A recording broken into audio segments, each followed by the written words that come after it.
Albert Hall? I've been in the Albert Hall. You know, I've been in the Albert Hall. you've It's a been in pub. it, but you haven't sung It's there, a have pub. you? It's a pub. It's a pub. Look, listen. No, that's Now, wrong. I know that the last the last note's a bit dodgy. Because that's when all the windows go, do you remember? Boom, boom. That's the best I can do. Okay, but it's actually not bad. That was not bad. I'll be on, by the way. And that wasn't even set up. I wasn't even set up. This is spontaneous. That as well. Okay. Hello everyone and welcome to another episode of Beer Sweden Television. This time we are doing something that I'm pretty chuffed about, Trev, and that is we are going back to home brewing. To the roots. To the roots, to where the rubber meets the road. To what I honestly believe, and I've written it on the blog, I do believe this, Trev, that home brewers are the coolest mother on the planet.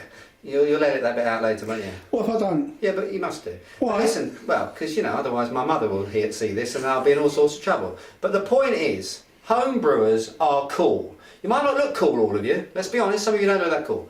But what you do is alchemy in your kitchens, as far as I'm concerned, all across the country. And home brewers really are the kind of battleground where beer, you know, wins the war.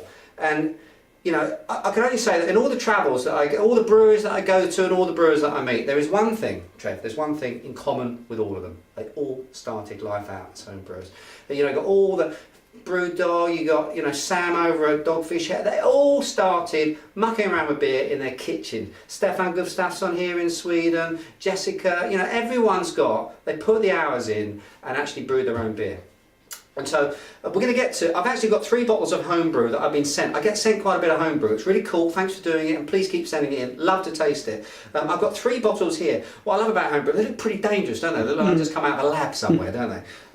I've got 3 bottles here. I've got no idea what they're going to taste like. I'm hoping they're going to be good. The first one that we got is actually a saison. A saison we got here from a guy called Carl. Now I've got the details here that they've actually sent me some sort of, you know, the story behind the beers themselves. So Klaus actually is a guy who I've met at the beer club here that I run in Umeå, and he very kindly brought along a couple of bottles at the last talk. One was a double IPA, very good. This is the Saison, which is a style of beer that I actually really like. I'll go into that a little bit later. The second one is something that may be familiar to you if you've been reading the blog, and that is Bretty Blonde. Basically, Rickard, who was the guy that brewed the first, you know, one of the first beers that we did on the home brewing episode. Do you just want to link that up? Actually, that's the URL to the first episode of Homebrew that we had here on the blog. Yeah, you can do that, can't you? A little confused. It's technology, mate. You can do it. Anyway, we were idling on Facebook one day. He came online and said, "Look, listen, I'm thinking of making a beer with Brettanomyces, which is the yeast strain, this sort of funky yeast strain. Shall I hold it up for you, Trevor? That's what I was thinking. This is the only one that actually got a label on it. Yeah, that of a blonde woman. Quite ambitious, isn't it? It is quite ambitious, actually. Yes, yeah, very nice. It's really, it's Photoshop. Yeah, I don't know what it is, but you see, there we go. Look, that's, you know, talented guy. This Rickard, very talented guy. That is the same bloke what we did this summer. Yes. They were lovely as well. Yeah, they're really good beers. The Varsini Porter, actually. He's not the bloke we met, is he? Yeah, we met at all. Yes, I know it is. Exactly. So you got it. Okay. And Rickard basically said to me, look, I want to play about with a beer with Brettanomyces. What style of beer should we do? And we kicked it around, whether it's going to be porter, stout, whatever. We came up with, I'll tell you what we do it with a blonde, Belgian blonde ale. And that's basically what this is. And actually gave it the name, instead of Trashy Blonde, it's actually called Bretty Blonde. Pretty cool, actually, isn't it? So that's that. Talked a little bit about how that was made on the blog. We finally get to try it. The last one is actually quite menacingly labelled. I mustn't move this around too Number much. 13. Number 13. Lucky for some, unlucky for others. I don't know what's going to happen. But this is actually brewed by an extremely celebrated Swedish home brewer called Janne Gnoff, actually is his nickname, known by everyone, by most people as Oh, I know that it was. He was on the blog the other day. Exactly. Berglund. Who's actually a multi-award-winning home brewer, and he actually very kindly, I was going to try and squeeze it into the FM beer calendar, but I didn't have time, but it is actually a sort of winter spiced Christmas seasonal beer. So I'm going to try all 3 of those. So, what do you think?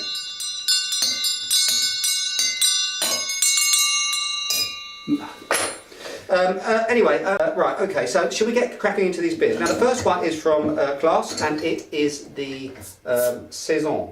Nice little bit of pressure here. Now Saison, Trev, do you know anything about the Saison stuff? We've had some... We've had, yeah, I know we've done. Look at this, look. Absolutely lovely head action on this beer. Saison is absolutely beautiful. Let me just hold it down a little bit for you. Can you see that? Saison is a lovely beer as far as I'm concerned. It's a beer that actually, when it was originally, Saison, by the way, is French for season. This was a seasonal beer, very, very popular amongst agricultural workers, you know, out in the field. Traditionally, when it was first brewed, it used to be quite light in terms of alcohol, about 3.5%, 4%, because of course people didn't want to get a little bit too tipsy while they were working. So this was a very nourishing, artisanal sort of beer, okay? Unusually quite fresh.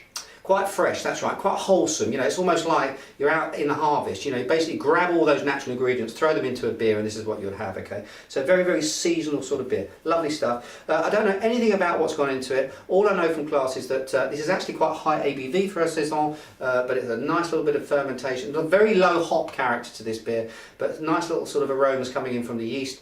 Of course, uses Brettanomyces in it, so we're going to see what happens to the beer. What else has Class actually told me? Nothing at all. Fantastic. Okay, listen, let's give it a whirl. And yeah, it's exactly that. A little bit of funk there, a little bit of funk, really sort of wholesome, almost like straw, grain, cereal sorts of notes to the beer. As I say, that really interesting little spin that the Brett's sort of thrown into the beer as well. A little bit of cheese maybe in there as well. Light sock action. We'll try some.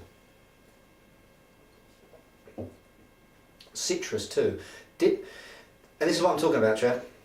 If this had actually come out of a properly labelled bottle that I bought from the Systembolaget, bought it back here to rate it, I'd be absolutely made up. This is stunning stuff, absolutely gorgeous. Quite thick actually in terms, I can feel the alcohol now, there's a bit of warming effect going on, definitely. I'm not quite sure how strong this is actually, Class. It'd be interesting to find out. If you can actually write underneath this video exactly what the original gravity of this was and what the finish, you know, the ABV of this thing is, that would be pretty cool to know. But I'm definitely getting a sort of warming sensation to this.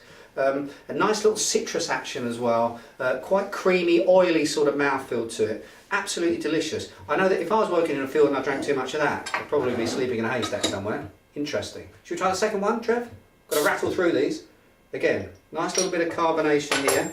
Now this beer, Bretty Blonde, been looking forward to this. I wonder if I can show you, Trev. I can see the top from here. Can you see the top of the bottle? Yeah. Can you see all the... Lift it up a bit. Can you see it there? Yeah, no, that's up a little bit. Up here. There you go. That's it. Perfect. Can you see that? I saw that as soon as you opened it. It looks like I'm not quite sure what's going on there, but what the hey? I'm going to throw it in anyway. But there's definitely some sort of sticky residue that's gathered around the top of that. What the colour of this thing? Around the top of this. Look at that. Now it's a blonde ale, right? Check. In terms of blonde, it really is actually almost sort of Duval sort of colour, isn't it? Don't you think? Really sort of champagne, very pale gold sort of colour to it. Shall I hold it up for you?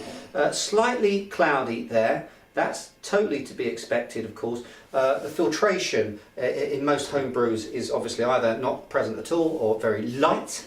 Now then, this one is of course... It's not desired though, is it? It's not desired at all. I like it to be wholesome. I like it to look raw and unfiltered actually most of the time. Keeps a lot of the energy in the beer, a lot of the flavours, a lot of the aromas are kept in there. Filtration of course strips a lot of that good stuff out often in commercial beers. So in home brewing, just leave it in there. Let's just have it, you know, straight up. And of course you get a Skirol Mall as well. Here we've got some wonderful Brett action. This is all about Brett on the nose here. Lemon, lime. Brett, tell me about that. Brettanomyces. It's a yeast strain basically. Okay. That really does impart a very barnyardy, wet dog, horse blanket, cheese, some very unusual sorts of smells and flavours in beer. When used correctly, it can actually really make it very interesting. When it's misused, it can make beer taste like sewage. So you have to be very, very careful with it. But on this occasion, you've got some very nice funky action to it. Definitely lime and lemon going on there too. Very sort of energetic, this beer. And of course, tastes very, or smells very Belgian to me. On the mouthfeel, nice level of carbonation, quite soft. I've got a feeling, Not I as don't fruity. know why, but I've got a feeling I'm going to like that one. Yeah, you are. It's actually quite a dry finish. You've got the Brett going on. You know, you've got that kind of, but it's actually not as sweet or fruity as I would imagine. And then you've got quite a dry finish to it. Good stuff though. What an interesting colour. Yeah, it is, isn't it? And finally, Gnoff. Now, Gnoff, as I say, he really is a bit of a legend. He won't like me saying that, but he's certainly very well known on the sort of home brewing circuit.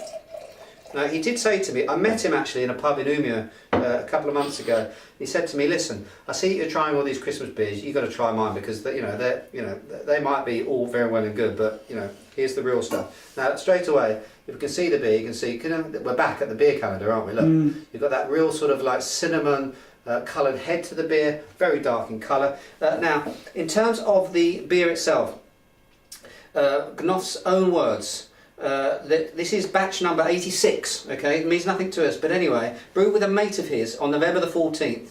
The original gravity was 1080, final gravity 1024, about 7.4% in terms of ABV, 40 IBUs roughly. What did he use? Black currants, raw sugar, light candy sugar, honey, dates, raisins, coriander, cloves, ground pomeranz, nutmeg and cinnamon. Is that all?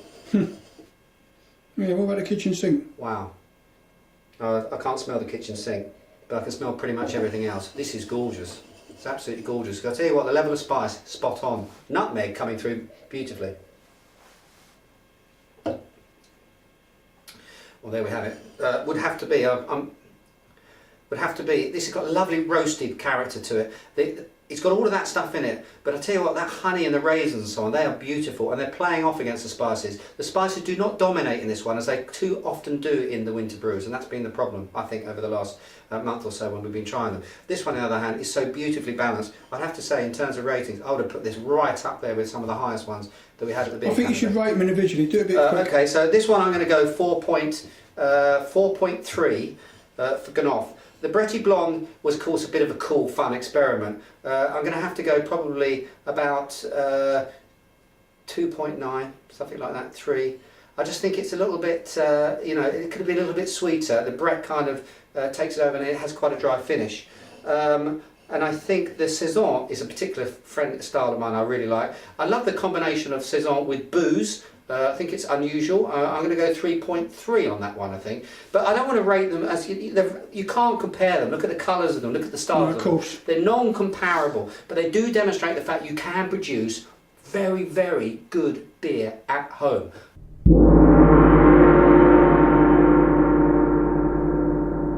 So, cool episode though, wasn't it? Yeah. Home brewers, I tell you, they are really cool motherfuckers. Alright, until next time... Quite sure where we're going to finish with this one. Until next time, cheers and beers.